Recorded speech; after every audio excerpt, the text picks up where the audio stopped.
Hi everyone, Trina Phoenix here, and today I'm home because my car is having difficulties, so it's in the shop with some electrical issues, and I'm home in between work, and I was listening to Wayne today, and it was amazing. He was talking about the God of the Bible and all the murder and just the craziness. That's the story of what we've been taught, and it's so funny because this book,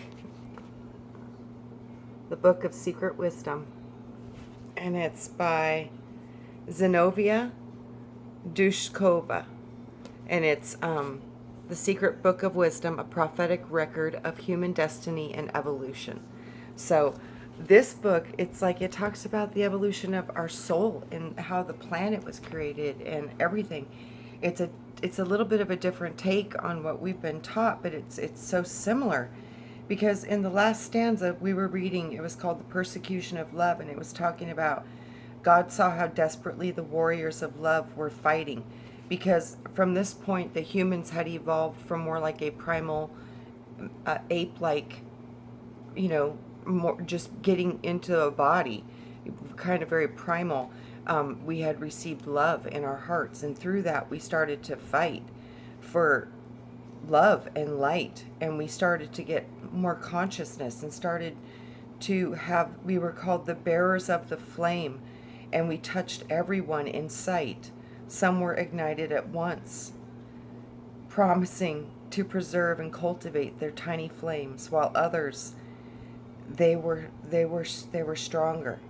So a drop of water can wear away a stone. It was through the drops of hot tears the stone was helpless in the face of the steady tap, tap, tapping. So love was evolving, and it was filling humanity for the first time. It was a birthing of love within us. And the darkness was afraid of making a single step towards the light. Light responds to the call, and it does so within the twinkling of an eye, filling the crying heart with generous currents of love. And that call, see, the call that was set forth in this stage of evolution, this was the call that we heard. And this is why we were here. That's what Wayne was talking about. We heard a call. And I know this is true because I remember getting the call. It was a call to help Earth. And we planned our incarnations from that point and chose how we would come together and how we would learn the power of love and unity, and we would come into our own powers of remembering that we are connected to Source. And through that, we would start to be like Jesus. And this was what I was told from the time I was a little girl. He was like, don't forget, you guys came here to be like Jesus, meaning a massive, massive group of us. So through this, we would be operating through that gift, and that gift is love. That's why Christ is always pointing at the heart, the trifold flame that's within us, the flame. So we're into stanza 4. No, stanza 6, sorry. Roman numerals. The hour had struck and time began to flow in its designated channel. People were searching for those who were nearer and dearer to their hearts. Many united within groups, forming societies, knitted together by single ideas or aspirations. The idea of good and evil together, connecting a link around which communities were organized. Humanity has made the final choice in favor of good. Evil therefore decided to change its progress of the evolutionary movement towards light, and it laid decisive battle against the ideas of peace, and thus began the series of global wars. The warriors of love died, unable to withstand the attacks on their perishable bodies, but the immortal souls departed heavenward once again, and were robed in human skins, and then again returned to the earth with a strength derived from the immortal fires. This is like telling us about reincarnating, getting kind of trapped in the loop and going back to heaven and regrouping and going at it again. So they resumed their battle. The darkness had imposed upon them. The stars were supporting their chosen ones, unceasingly strengthening their hearts with the currents of love, aglow within the thought of good and light. The loving hearts of the warriors were being immersed into a pitch of darkness, where their mission was to sow the seeds of love. So, literally, this is saying that we were thrown into the biggest currents of darkness, the greatest forces of evil. And we were sent in here to sow the seeds of love. The gloom, I love that song too, Sowing the Seeds of Love. That is such a beautiful song. The gloom of ignorance again and again erected solid walls of misunderstanding between the barriers of light and dormant consciousness. The sleepers. Evil knew that he could still find a great number of willing servants among the slumbering souls. The Titans now entered into the battle. Giants, suckled by the darkness, were trying to slay the good Titans, which had been raised by Mother Earth herself. But while in contact with the earth, they seemed invincible, drawing tremendous strength from the native soil, and the battle raged on. Ere long, the earth opened wide beneath the feet of these malicious giant sorcerers. The earth started swallowing them up in turbulent streams of fiery lava. As a true mother, she went to join the fray of the battle, heroically defending her sons of light. And now, as her ground was shuddered with indignation, she literally exploded with 1,000 volcanoes that began to speak. And many sorcerers of black magic were hurled and buried alive beneath the volcanic soil. For long millennia, they had become fossilized as stone, transformed into mountains. The sons of light were victorious, yet many of the enemy forces still lay concealed, using their knowledge of black magic, furious with rage. Under the will of the Lord of Darkness, they were determined to avenge their rout by blowing up the entire planet. But the earth had become unsuitable for the mechanism of evil. As her soil continued absorbing the light and threw off the pretensions of the darkness, the planet had to pay dearly for her choice of light, and the price of atonement allotted to her was death. At this point, however, the gods intervened. Earth fell with a fresh inflow of forces.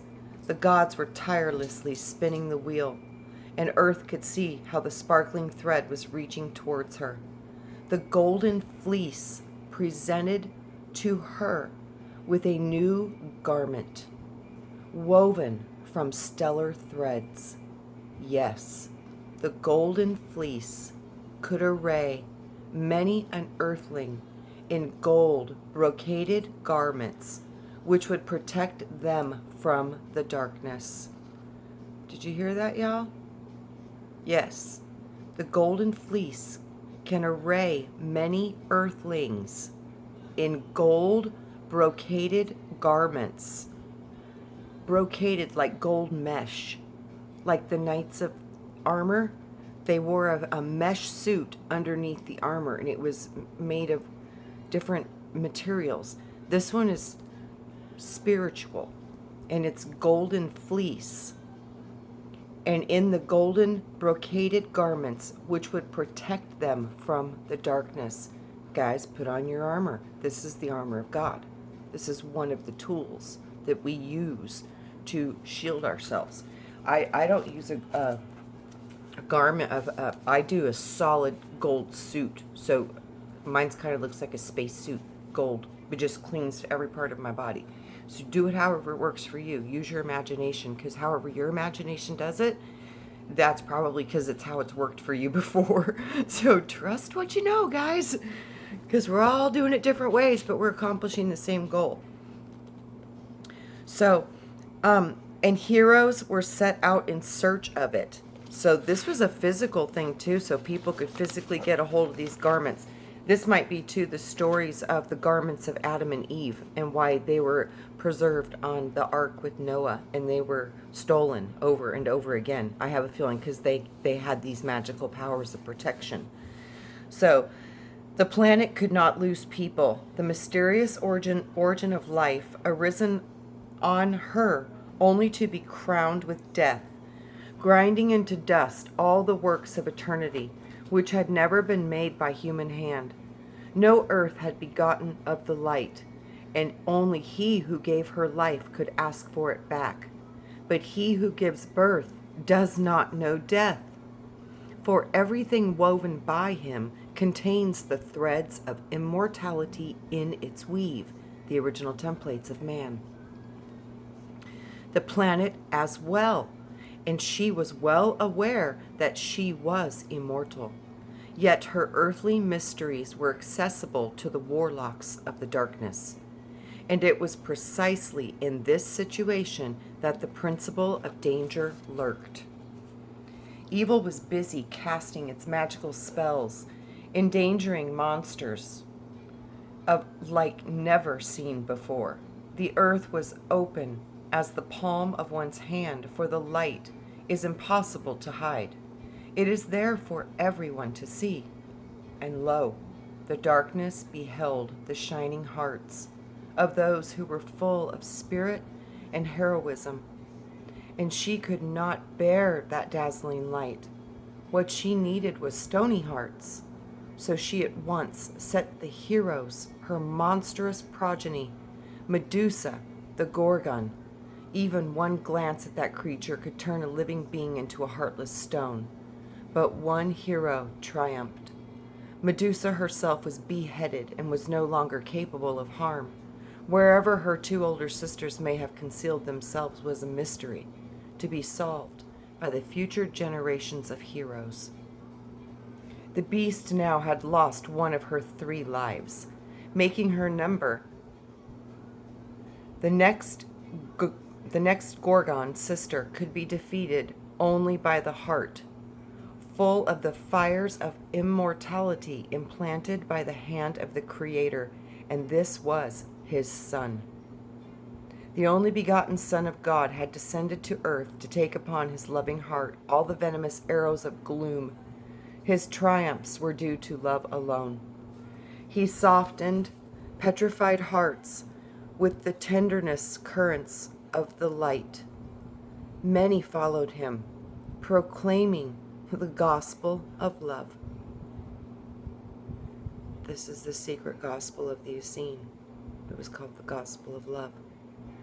I've never seen it, but I know it existed. I know it exists. Which had defeated the beast in man. Love had dissolved the second Gorgon of gloom, leaving the eldest sister alone with a single number, 6. But 6 was the number of earth, and also it was the number of life. 6, it was immortal, as well as the last Gorgon, who was woven of earthly matter and reared on the currents of a spiteful human miasmas. She could only be defeated by the united will of the loving hearts knit together.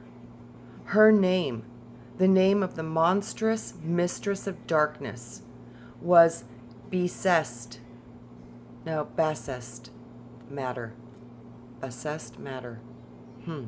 And her glare had already touched every earthling living, leaving in people's minds the impression of gloom.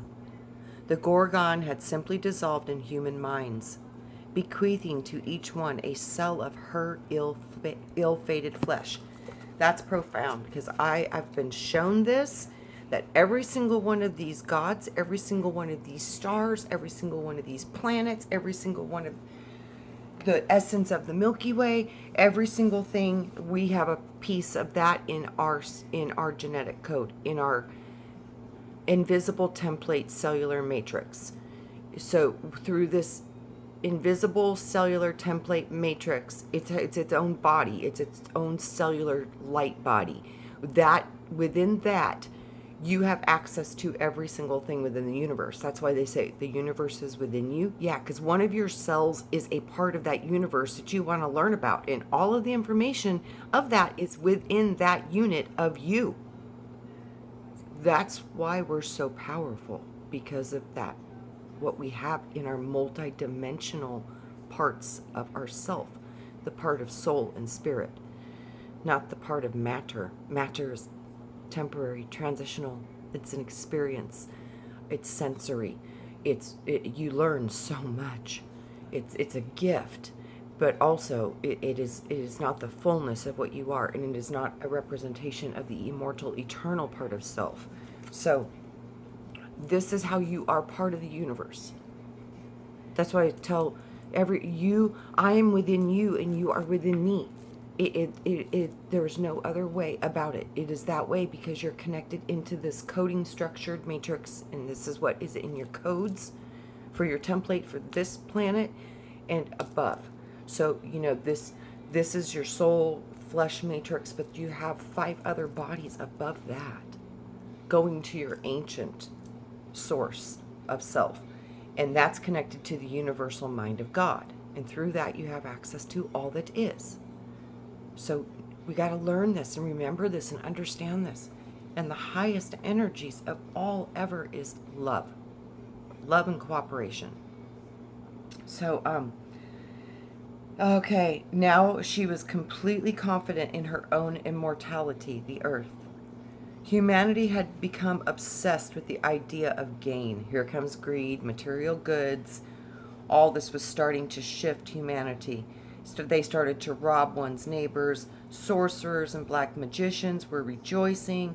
They devoured lavish food received from the bloody vipers. So this is, again, the darkness came into humanity. Love was being extinguished within our hearts. And the Gorgon reigned supreme in people's minds. This is ego. This Gorgon is ego. That's exactly what it is. And it's the deceptive part. It's the adversary in our mind. It is it is the Satan within you. This is what this is. So these are all words meaning the same energy. So the great beacons of the world then arrived on the scene. Sometimes they would appear at one end of the earth and sometimes at the other. These were the sons of God, and they descended again to earth in order to bring the half-crazed world into its senses. People began to wake up to the perception of truth. But with the departure of these great bearers of fire, human beings once again attacked each other with weapons, hiding behind the name or banner of the Son of God. Sorrow filled the hearts of the sons of light, who watched from above as the blood of those whom they had instructed in love and forgiveness was shed. Claiming the authority of the sacred names and images, human beings schemed and plotted terrible intrigues. The darkness was deceptive, claiming to act on behalf of heaven. Oh, the darkness was deceptive, claiming to act on behalf of heaven. The bloody harvest was on. See, here we go again. Those who blindly trusted in darkness were plunged into the gloom of ignorance. Yet another wave of light, now with even greater force, hit right at the root of darkness, its foundations, exposing the human situation in all its horror. Many had been blinded by the bright light and could no longer take notice of the false brilliance of the earthly treasures, the material world, with its innumerable perishable trinkets. No longer any of these held any attraction. Losing sight of earthly things, their eyes opened up to the heavenly realms, the boundless spaces of imperishable beauty, brimming with countless treasures, each with its own special charm. And all of them belonged to man. Thus perished another cell of the living matter Gorgon. being transformed into the marvelous light of illumination. The beast had finally lost her last number, and she dissolved into the fires of the soul of born-again man. Thus the beast ultimately perished, but only after giving birth to the new man, casting off his human skin, would ascend as a shining spirit and stand beside the sons of God. The gods had witnessed everything that was taking place in the world. With their ability to behold images, simultaneously they succeeded in perceiving everything that was occurring in the layers of earth, starting from her bowels right up into the innumerable spheres which stretched into an infinite ocean of eternity. The multiple realities, the multiple earths. Humanity was uniting under the banner of light. It was resonating with the fires of the heart. But among them the servants of darkness were daring and to and fro more furiously than ever, hunting for those who had maintained their spiteful stoniness of heart. But those who had arisen from the ashes were already ascending to the radiant stairs and the stars. Above them shone more powerful spirits, taking on appearances of a single solar luminary, and the number was increasing constantly. The gods had never known doubt and believed firmly in humanity. It was with this new confidence that they now began to turn the wheel of eternity. Stanza 7, the fiery baptism. Through fire they shall rise and become purified. The time was passing rapidly. Gaining speed, it pushed urgently forward. With each new turn, time was leading earthlings on a new spiral ascent. Human hearts were already capable of peering into the future, and the future reached out to them, drawing them ever closer to itself. Anxiously looking back, humans being feared the return of the past. Their hearts recognized those who were trying to ensnare them in the thoughtlessness of bygone ages. Solar activity was starting to approach the limits of the possible, glowing white hot from the new currents. The sun was releasing from his fiery white core a sheaf of rays, which swiftly disappeared from view, thrusting themselves into the bowels of the earth. The sun was knocking at the earth's heart, calling upon it to let in a sheaf of fire from the new sound. The earth opened up. Now the earth was being enveloped by a light hitherunto unseen. She was once again renewing herself, permeating all spheres of life with the stamp of newness. Once again, earthly shapes were changing, mainly in the realm of color. Nature was attempting to heal the wounds that had been inflicted upon her by humanity, and to cover her gaping black holes with luxuriant blossoms. All living things refused to clothe themselves in the old, dark, gloomy colors. As before, the darkness was threatening to grind everything into dust and to cover the fragments of the planet with a layer of thick, gray-black ash. People were bearing the cross of renewal. They took on the appearance of a chain of creators stretched out along the roads of the earth. Some had already walked the whole path, bearing on their shoulders the disproportionately heavy cross of repentance for human sins. Others were trying to tear that excessive weight of the toilers, the shoulders, and replace it with their own load. Among them were even those who were not searching for anybody particular. They just simply cast away their own burden. This was immediately picked up on the darkness. Such seekers of an easy life quickly found themselves bound with coarse ropes of darkness. Own spheres, hence. Anyone who had dropped the load of light entrusted to them now belonged to the kingdom of darkness. Whoa. Whoa. Anyone who had dropped the load of light entrusted to them now belonged to the kingdom of darkness. Wow, that's pretty intense. They themselves had made the choice, having broken off the path of ascent, and we were now sliding down along the line of descent. Those who had managed to reach the spheres of fire with their heavy burden were now able to drop it into the life-giving flame, which burnt it away and everything that had been superimposed upon it by the darkness. And the bright fiery cross was presented to whomever was prepared to renew their commitment to the quest. They were bearing the karma of love. Such people had already attracted special attention and the watchful eye of the gods, and were already considered to be messengers of heaven, ambassadors of the world of light.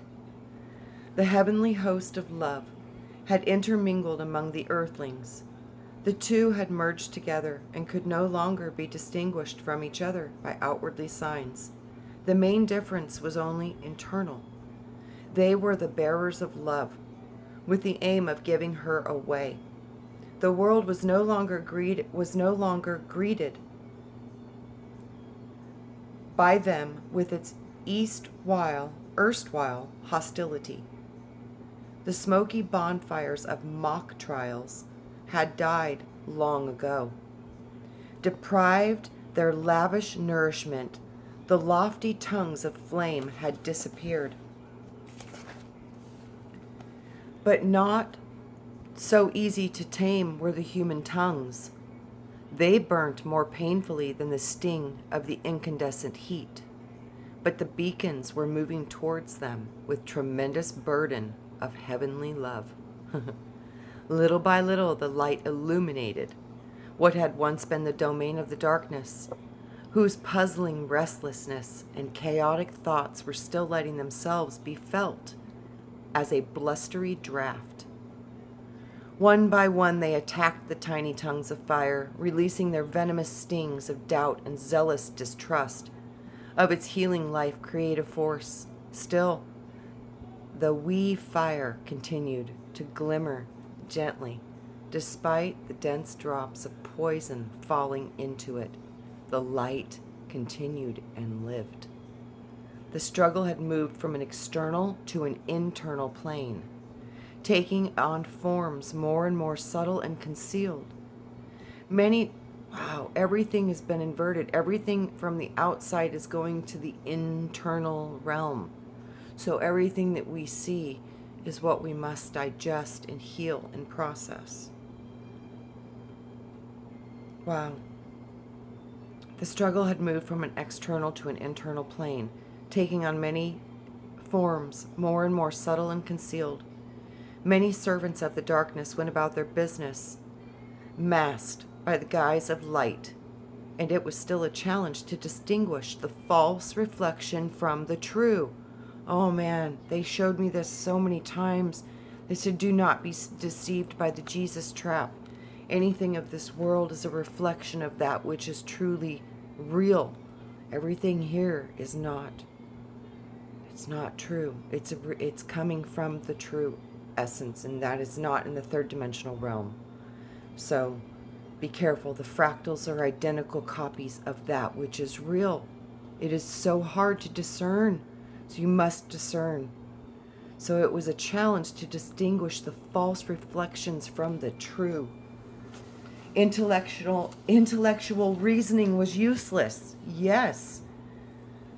It was the heart that possessed the highest gift of discernment, and only it can help you. Only it can help you. People began to listen ever more keenly to their heart, which was now drawing more attention than the brain. Many began to listen eagerly and attentive to the words of the beacons of the fiery world, proclaiming that the future belonged to the heart, for it was pure. Yes, the heart was incapable of lying or pretense. It had no feelings of hatred, revenge, greed, and all the other ills harbored by the human mind. It only knew love. and that pulsating organ could love like none other. While the mind had been defiled with dark thoughts, the heart was utterly impervious to evil.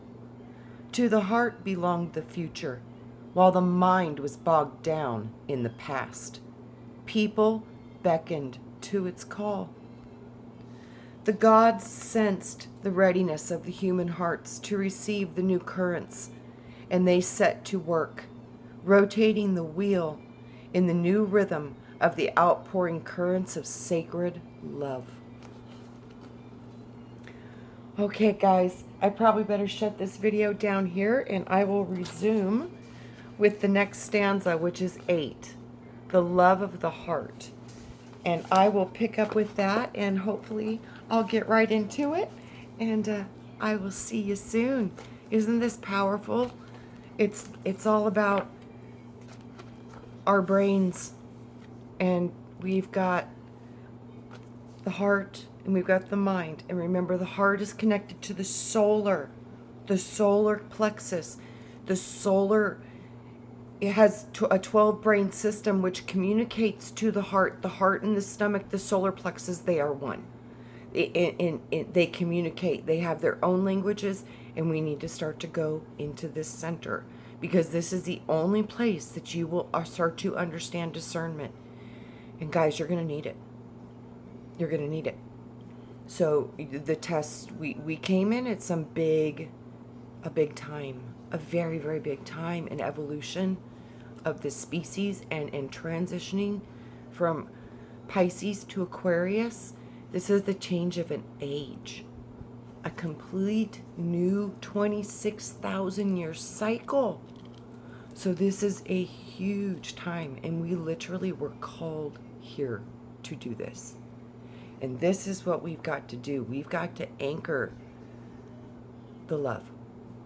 And this is done through your heart. And we have to learn how to listen to our hearts once again. And I know this world has tried to make them turn to stone. And it has been done before. And this is the mythos and the legend of Medusa. She could turn anything into stone. And so I said deception.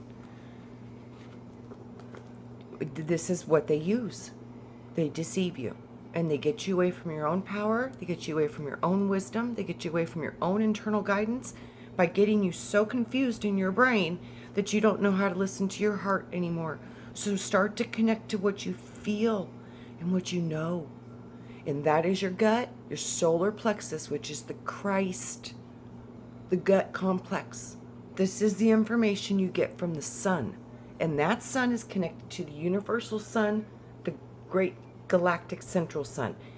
This is a lot of information you can obtain through your soul complex, through the solar complex within your body. So the soul receives information from the solar complex, solar strata within the body. So the heart and the gut, these are working with the solar. This is why we used to have all the sun worship. They were worshiping the sun, and they switched it into the mind. Well, no, it's not about the mind. The gut and the heart activate the Trinity within thee, and it's through your heart that activates the Kundalini energies that awaken and activate the pineal gland. Without the Kundalini energy within the heart and the gut and the solar plexus activating the entire spinal complex, you aren't going to get your third eye opening up. It is because of the gut and the heart and the mind. All three must agree. And then I arise within thee, and the phoenix arises from the ashes. The Christ is wakened within the inner eye. Everything has been inverted. So we're so focused on the mental, and that's why the artificial stuff can really screw you up, because it will literally control your processes in the body. And once it gets a hold of your gut, it shuts down the solar. And then the solar has trouble communicating to the heart. And like I said, how many people are suffering with problems with digestion and stomach issues and Crohn's and I can't say the word, the colon problems. But this is bigger. This is going all the way to depression, mental imbalances. This is a direct result to the flora and the bacteria within your gut. So our gut complex is a brain, and the foods and the chemicals and all of these things is literally killing our gut. And through this, we're seeing a lot of problems with stomach, and through this, we're seeing mental, and through this, we're seeing depression. And these are all going through the stomach. You feel, that's why they say you are what you eat, because what's going through your body has a direct correlation to how your mental is working, because they are one system.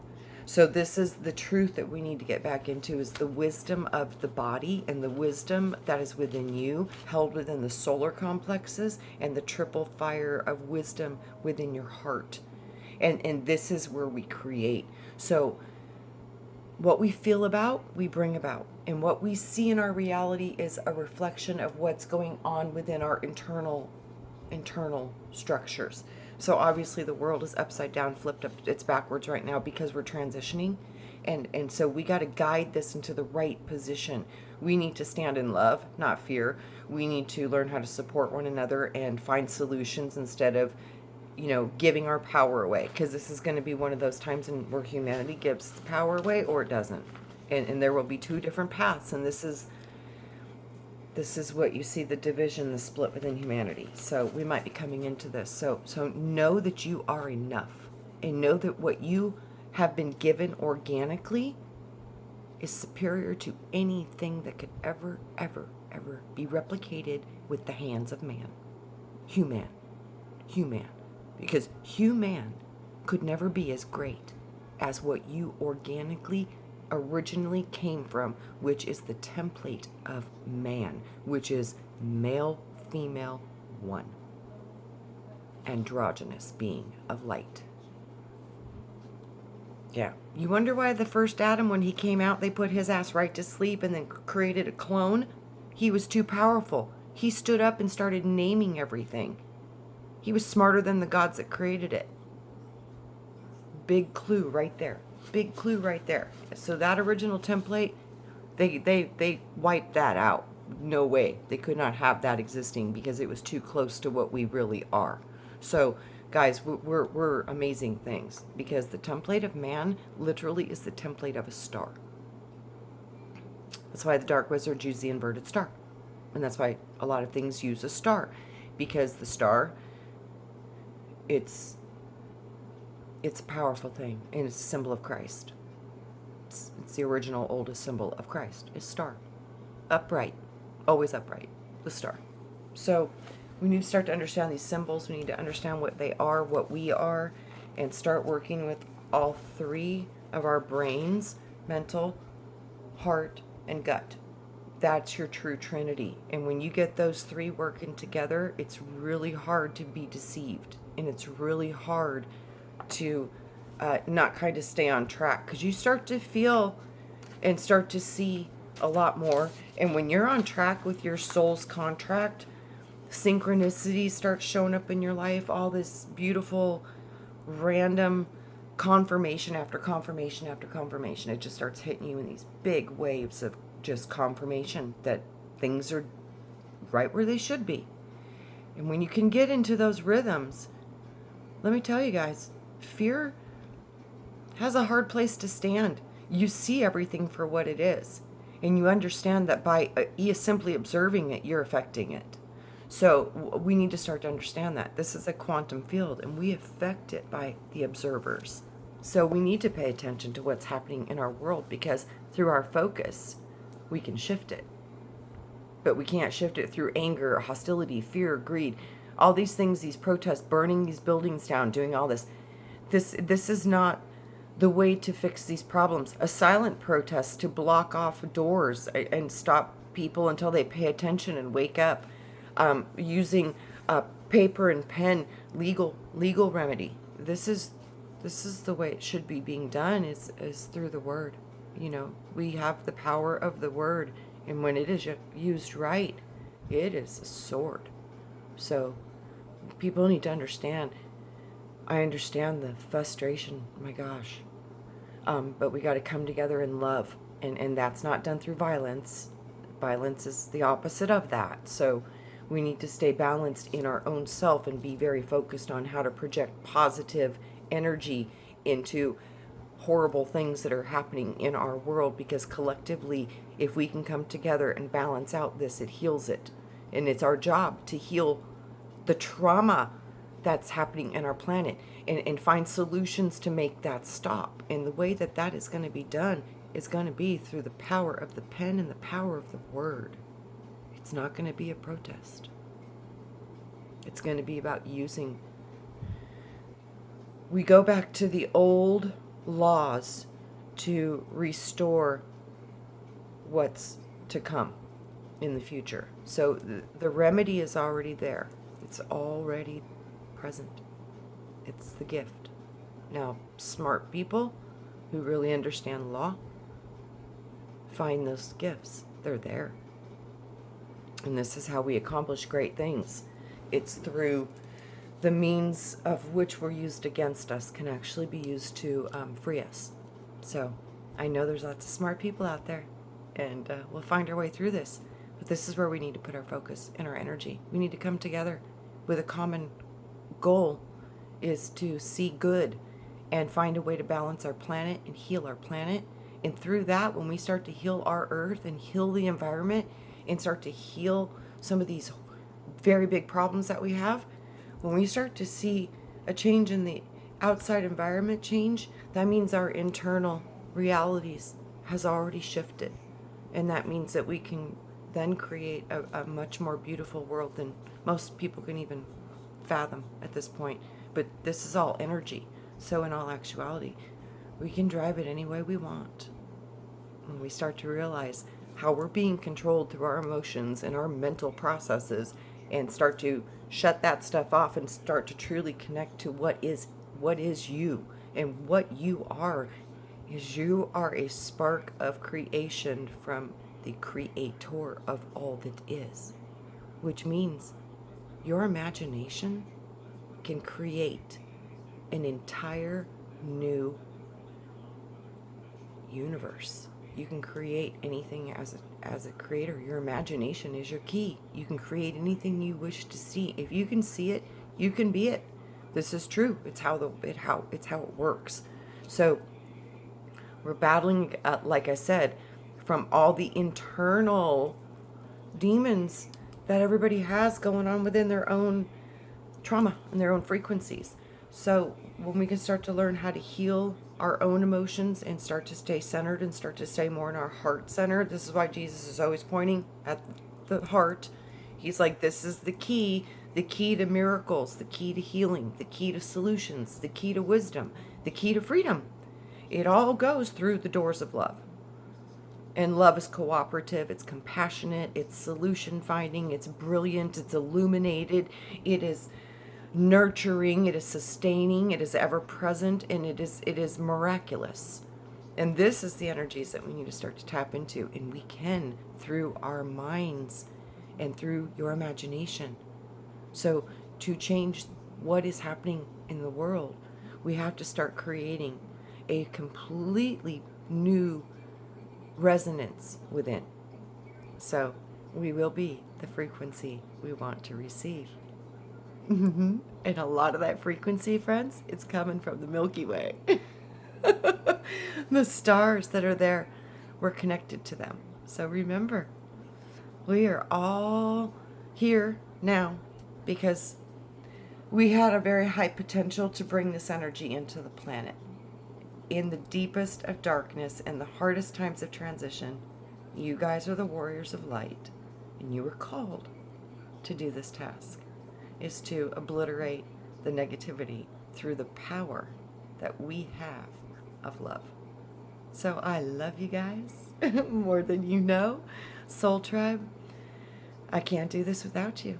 So let's be the frequency we want to receive. And let's just send some energy on just positive agape love, however you see that in your mind. It doesn't have to look like anybody else's vision. If it's swimming with dolphins, that's perfect. Do it your way, because your way is going to be unlike anybody else's. And all of us doing it our own way, with a common unity focus of sending out good energy and loving energy to the planet, and really appreciating the things that we do love and the things that we do enjoy of our planet, all the beauty, all of the mystery, all of the things we yet don't even know about it. Just doing that, sending that out into this world will help us create a new one. So right now things are so heated and so hot, and there's just so much darkness abound. So we have to shift that from the inside out. So I love you from my heart to yours. May we all bathe in agape love. And I'll see you guys on the next one. Love you, Soul Tribe. Bye.